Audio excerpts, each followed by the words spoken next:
This is how students all over the Cape Fear are seeing their teachers these days, through a computer screen.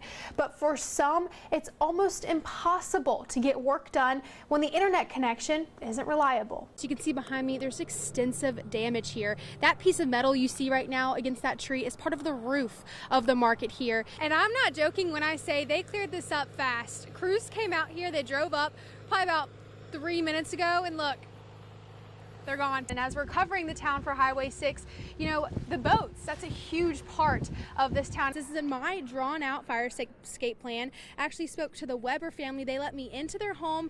They have not only a drawn out fire escape plan, but they have one in practice. Take a look. It doesn't take a massive flood event to cause flooding problems like this at the Battleship North Carolina. Just keep your eyes on him, not me. Right. Okay. What am I supposed to do? Oh my gosh. I tried a trick shot.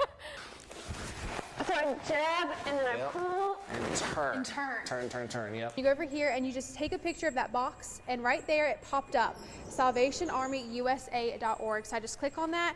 It takes you, I know it's hard to see, but directly to the website. Demonstrations, protests, rallies happening all over the city. We're learning that 2 people related to some of these protests have been arrested. Welcome to my living room and also my new gym. Like many of you, our routines are looking a little different thanks to the coronavirus. It's just crazy to think about this massive fire and what it did to this area of a beloved part of Oak Island. Those might look like giant sand castles, but they are giant piles of sand. Right now, crews are working to sift that sand from Hurricane Isaias and put it back on the beaches where they belong. Well, one thing that they're really trying to promote here is microchipping. So Jim's actually going to show us on a stuffed animal. Don't worry, we're not going to have any live animals getting microchipped in here this morning. When the fire was suppressed, they did find a body inside. No word on who that person is. We are working to learn more about that. Ready, aim, fire. Ready, aim, fire. A celebration of life for Specialist Antonio Moore.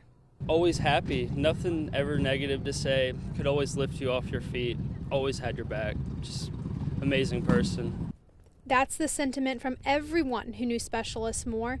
The 22-year-old Army soldier paid the ultimate price for our freedom, his life, and this is how the community thanked him. I believe he was honorably recognized by all the different organizations. Military did an excellent job. The flag presentation was wonderful. I've never seen it better. A funeral procession and an honor-laden burial, all filled with teary eyes, American flags, and a feeling of sadness, yet gratefulness for the loss of Tony and the sacrifice he made. You know, freedom is not free. He's a real hero. For days, hundreds of people, many of whom had never met each other and didn't even know Tony, came together to remember his life. I think he'd be proud of everyone in the community for coming out and supporting him, for what he did for our country. Specialist Antonio Moore is now home. He left a young man. Now he's a hero forever. Retirement. Thank you, man. After more than 3 decades working for UPS, Kevin Jackson is ready to start something new. Jackson says he never imagined this job would become a career, thinking back to his first day of getting behind the wheel. When there's a job, never in a million years think it would turn into a career. And I'm grateful, though, grateful.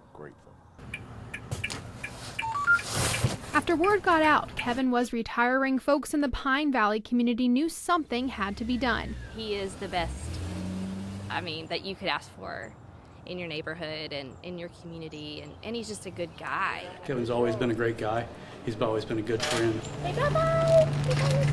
Over the years, Jackson became close with the folks along his route, delivering much more than boxes and bags. But seeing this week's send-off truly puts it all in perspective. And it was very tough, just riding around and seeing the signs. And like I said, some people I very rarely even see, but they made sure it was a sign outside. That's going to be the biggest thing, walking away from the relationships. And with his career now in the rear view, Jackson says it's those friendships that he'll carry with him forever.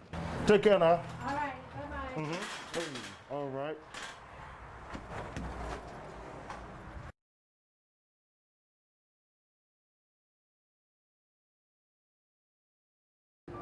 It's not your typical ballet class. Second position. And it's not your typical ballet instructor.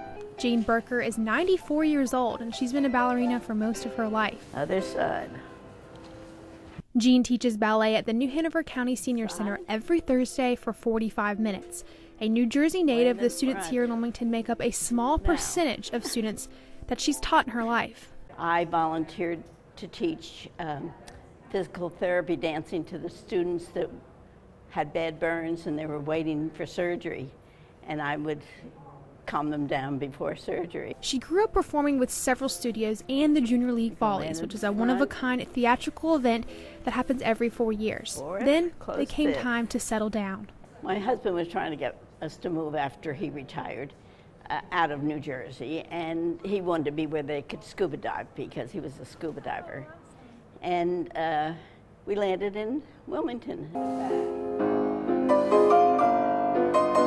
Jean has been teaching at the Senior Center since 1994. She even went back to teaching after a life-changing event that kept her off her feet for a while. I got sick and couldn't walk for 3 months, and then I had to learn how to walk again and dance. But she did. She eventually got back on the dance floor with her supportive students. Out, close in front. They let me sit down whenever I want to, which is wonderful. But even when sitting, Jean can teach the women in class to piqué and plié, and she says they have come a long way. Some of them who came to dance never had even pointed their toes before. And and I've got them to look like dancers, which I'm very, very proud of. And at 94, many may be wondering, when is Jean going to relax and retire? To the side. Well, after attempting to retire not once, but twice, she says the third time will be the final time. But she's not hanging up her ballet shoes anytime soon. Feel at home here. And you still do, because you're still doing it. And I'm still doing it.